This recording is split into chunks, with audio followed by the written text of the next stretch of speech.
Welcome to Sailing Florida.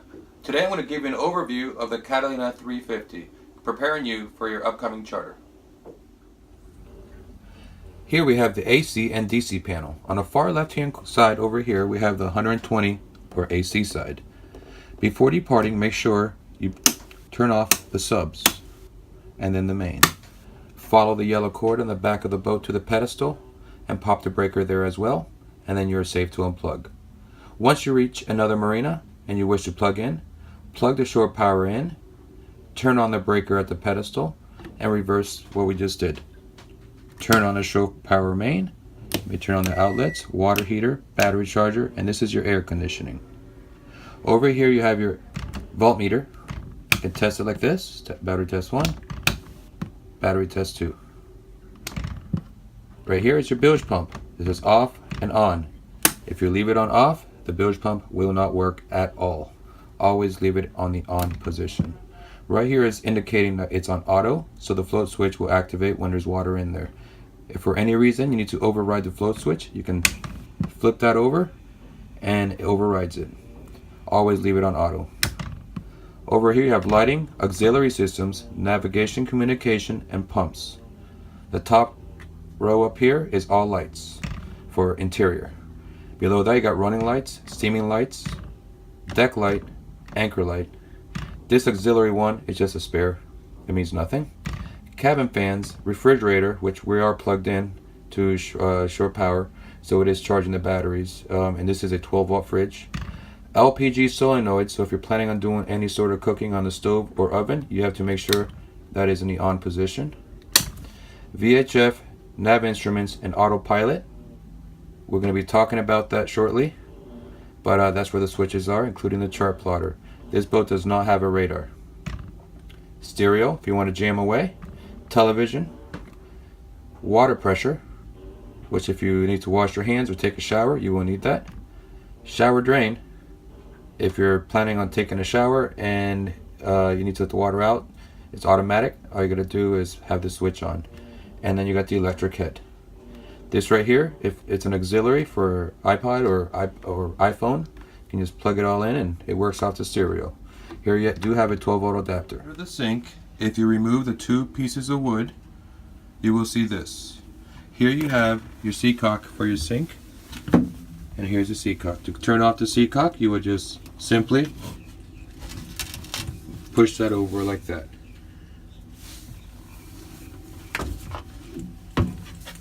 Over here, you have your refrigeration drain. Seacock works the same way. This right here is a refrigeration drain pump. To drain your refrigerator, you would simply push down on the pedal. Over here, you got your two water tanks.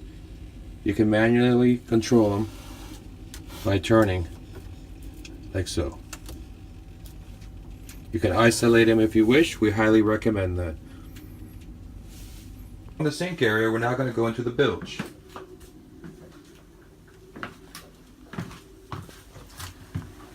Here we have a strainer for your air conditioning. To turn off the through hull to check the strainer, you follow the hose to the through hull fitting right here. You turn that off like that. Then you come along right here and you unscrew this. And there should be a basket. You will have a little bit of water coming back from the air conditioning hoses. Set that down. Check the strainer. Make sure she is clean, which she is. You then put it back in, and you can hand tighten the cap. Make sure you're doing all this while the air conditioning is in the off position. After hand tightening, follow the black hose again, and then open up the through hull. Right down here, you have your float switch. That blue little box down in there is kind of hard to see. And then over here is your actual bilge pump, which you can manually override by flipping it to manual at the AC and DC panel. To turn on the stereo or VHF radio, you make sure again, you turn it on here and here for stereo. Over here, you can hit the source button and the stereo will turn on. Over here, you got your VHF. Push in on the power button, and the VHF will turn on. Please monitor 16 at all times. Now we walk into the shower. Here you have a sink. You have a walk-in shower. There's the shower controls. And the shower drain is underneath that wooden floorboard. Keep in mind you have to have the water pressure on to get water, and the shower drain switch in the on position for it to drain automatically. After using the toilet, you may push this button right here and it will flush the toilet. Behind the toilet, you have a holding tank.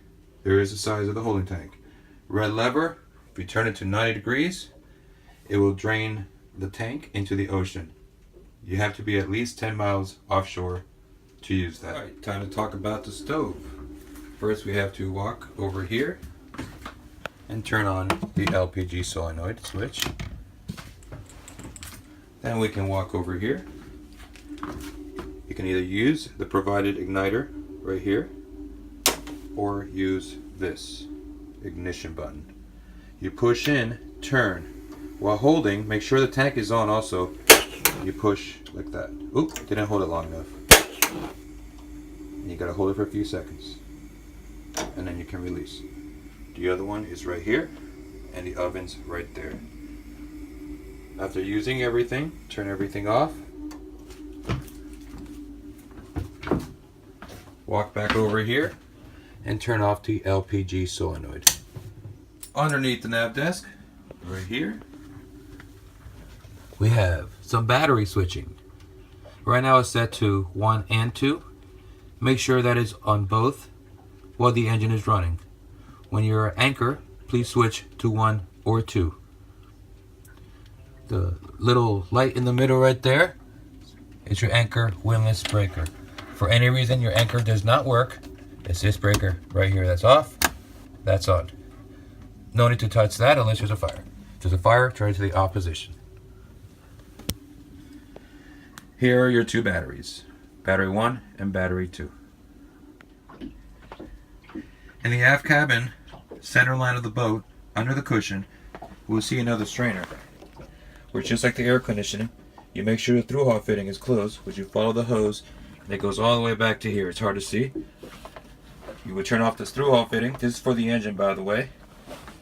You would unscrew this cap, check the strainer, put the strainer back in, hand tighten the cap, and open up the through-hull. After removing the stairs, which I set over here, and then the engine cover, which I put right here, you have full access to your engine. You can check the dipstick by this right here, lifting it up, checking it, and then putting it back down. Make sure it goes down all the way. It should not be on the full line, it should not be on the empty line, it should be somewhere in between. For any reason you have an impeller problem, you would turn off the engine, close the through hull, unscrew these screws right here, pull out the impeller that's in there, put a new one back in, and then we put the cover back on like you would a tire. Up here in the corner, it's hard to see, that's where you would add the oil. So you'll find a book that looks just like this. If you go to the back of the book, you will find your registration and documentation. You will also find how to properly use the toilets, the heads, quick guidelines of local areas here for the charts, local marinas. Here's all the captain's phone numbers. And in here you also will see if you ran aground, how to find the marina fuel dock, things we have for sale like hats and shirts, and many other goodies. You will notice a fire extinguisher under the stairs, and in this particular one behind the door, and there is your toolkit as well. Here On one side of the boat, you'll see this. This is the new type of wooden plug, they call it. You got binoculars. Here is the manual to everything in the boat. First aid kit, flares, and air horn. On top of the nav desk, you will find our charts. They're laminated. Feel free to bring a dry erase marker. You may write in them with a dry erase marker only. Here we have things highlighted of where to avoid, what to avoid. We have highlighted the channels as well, all the way down the coast. Right, we're now at the helm. Over here on the left, next to the VHF radio, you have a key. You would turn it to the on position. Then over here you have a black button. You hit it to start. Make sure she is in neutral. She's alive! To turn off the engine, you would hit the stop button right here. And then don't forget to turn the key to the off position. You have your depth and your speed, wind direction, wind speed, and autopilot. To engage the autopilot, all you have to do is hit the auto button. Do not try to turn the wheel at this point because the wheel is locked. Please hit standby first, then the wheel is yours again. Here is your GPS, and this is where you turn it on by putting your finger here and sliding. I already have it on, but there it is. Got a compass here. Over here, on the starboard lazarette near the transom, you have your propane locker. Make sure that is in the on position before using the stove.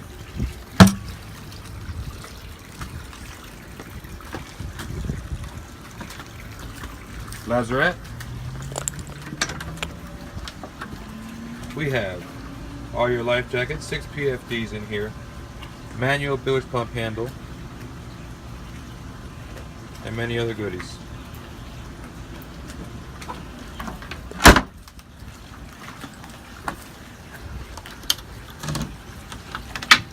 Here you have some more goodies, so we can stow all your lines.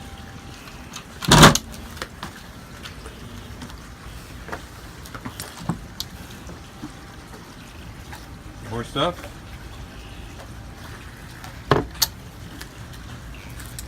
This is a little window from the aft cabin. You want some breeze down there. In the middle, you have a little storage area right here.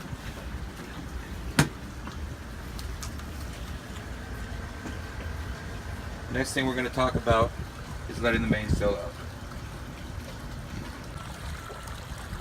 Before letting the sail out, you have to come up to the mast and pull out on this little tab right here. Move it over. Right here it's hard to read, but it says free. Over on the other side it says ratchet. You will need it on free to let the sail out. Once the sail is out, have someone run up here and put it back on ratchet, because that's how you bring the sail in, and that is also how you reef. Here we have the jib. Jib furling line goes right through here. This track right there, all the way to the back. Over there to where there is a spin lock. You would have to release the spin lock to let the jib out. Keeping tension on the jib furling line. You pull on the jib sheets, which are located in the back of the boat. It's kind of hard to tell, but there it is. Bring the sail in, you pull on the furling line, keeping tension on the jib sheet until the sail is furled loose.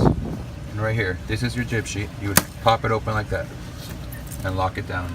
Downhaul, outhaul, boom bang, jib halyard, don't touch, spinnaker halyard, and so on.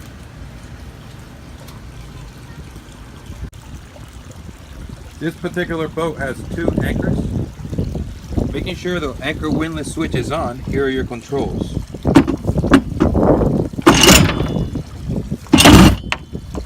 Okay, that's how that would work. Make sure you keep it slack when you're done, and she is tied off at the end so she won't fall in the water. And here you will also find one of your 2 water fills. As you walk further back, you will see a waist This is walking the port side of the boat. Back corner. Over here, you see a diesel. Opposite corner, behind that blue line, is another water. Well, I hope you enjoyed the walkthrough of this beautiful Catalina 350, and I hope you also enjoy your trip. And if you have any questions, please call us at our office or shoot us an email, and we'll gladly help you. Have a wonderful day.